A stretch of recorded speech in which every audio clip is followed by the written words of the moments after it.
So আজকে আমি বানাবো হচ্ছে এই মানে মশালা হাক্কা নুডলসটা। তো এটা আমি স্পেন্সার থেকে কিনে এনেছিলাম। অনেক দিন ধরেই বানাবো করে বানানো হচ্ছিল না। এখন যেহেতু শীতকাল আর শীতের প্রচুর সবজি, তো ভাবলাম যে আজকে এই নুডলসটা বানাই।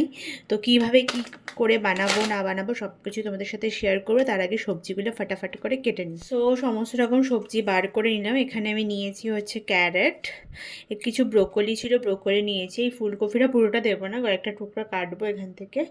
এখানে নিয়েছি হচ্ছে মটরশুঁটি, স্প্রিং অনিয়ন্স আছে, বিনস রয়েছে। বিনসটা কোথায় রাখলাম,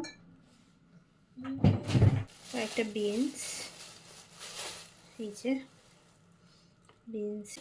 ক্যাপসিকামও দেবো কিনা ভাবছি। আগে সবজিগুলো কেটে দেখি কীরকম কতটা হচ্ছে না হচ্ছে, তারপরে সেই বুঝে ক্যাপসিকামটা অ্যাড করব, নাহলে খেতে অতটা ভালো লাগবে না। তো চলো এবার কাটাকুটি স্টার্ট করি। শীতকালটা কিন্তু এমনিতে বেশ ভালো, মানে অনেক রকম সবজি পাওয়া যায়, অনেক রকম অপশান থাকে খাওয়ার। তো সেই কারণে মানে অনেক কিছু রান্নাও করা যায় শীতকালে। তো এইদিকে গরমকালে শুধু ওই আলু পটল ঝিঙে ওই কয়েকটাই অপশান থাকে। এমনিতেও সব কিছু থেকে শীতকালটা বেশি ভালোও লাগে, কেন কি অত গরমে প্যাচপ্যাচে নেই। মানে শীতকালটাই আমার গরমকালের থেকে বেশি ভালো লাগে। তোমাদের কোন কালটা বেশি ভালো লাগে তোমরা অবশ্যই কমেন্ট করে জানিও। যতক্ষণে আমি সবজিটা কাটছি ততক্ষণে আমি এই যে কড়াইতে জল বসিয়ে দিলাম। এটার মধ্যে নুডলসটা যেটা আছে ওটা দিয়ে দেবো। জলটা ততক্ষণ ফুটতে থাকুক। ওইদিকে বর্ষাকালটাও অতটা বেশি ভালো লাগে না, বৃষ্টি, কিন্তু অবশ্যই বর্ষাকালটাও দরকার। মানে যারা চাষবাস করে তাদের জন্য বর্ষাকালটা অবশ্যই দরকার। কিন্তু শীতকালটা বেশ ভালো লাগে, মানে মানে চারদিকে ঘুরতে গিয়েও শান্তি, বিয়েবাড়িতে গিয়েও শান্তি, বা কোথাও গেলে তুমি ড্রেস আপ করেও শান্তি।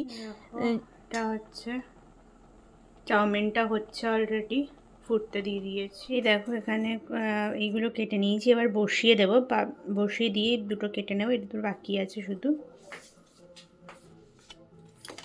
বসাবো। এই যে নুডলসের প্যাকেটটা তোমাদের দেখালাম প্রথমেই, ওটা আমি অনেক দিন আগে থেকে মানে এনে রেখেছিলাম। তো করাই হচ্ছিল না, তো ফাইনালি এখন করা হলো। দেখলাম ফ্রিজে অনেক কটা সবজি আছে, তো বেশি সবজি আর অল্প চাউমিন এটা দিয়ে করা হবে, আর সবজিটাও খাওয়া হবে। তো তোমরা এভাবে কারা কারা শীতকালে চাউমিন বানাও বাড়িতে অবশ্যই জানিও লিখে। তো আমি এটাকে ঢেকে দিলাম যাতে একটু সবজিগুলো তাড়াতাড়ি বয়েল হয়ে যায়। একটু কম আঁচ করে ঢেকে দিলে তাড়াতাড়ি বয়েল হয়ে যাবে। তো দেখো অলমোস্ট বয়েল হয়ে গেছে সবজিগুলো। এবার একটু ভাজা ভাজা করে নেব। তো আবার ঢেকে দিলাম। এরপরে সমস্ত সবজি মোটামুটি দেওয়া হয়ে গেছে। এবার একটু হালকা ভাজাভুজি করে মশলাগুলো মিশিয়ে দিচ্ছি। মশলার মধ্যে আমি সেরকম কিছু দিইনি, হালকা গোলমরিচের গুঁড়ো, একটু সয়া সস আর একটুখানি টমেটো সস দিলাম। দিয়ে আর একটু ভালো করে নাড়িয়ে এবার চাউমিনটা দিয়ে দেবো। এবার ভালো করে নেড়ে নেব চাউমিনটাকে। পুরো একদম সবজিটা যেন চাউমিনের সাথে ভালো করে মিশে যায়, যাতে সবজির যে ফ্লেভারটা মানে ওটা পুরো চাউমিনের মধ্যে আসা দরকার। তো সেই কারণে ভালো করে নেড়ে নিচ্ছিলাম।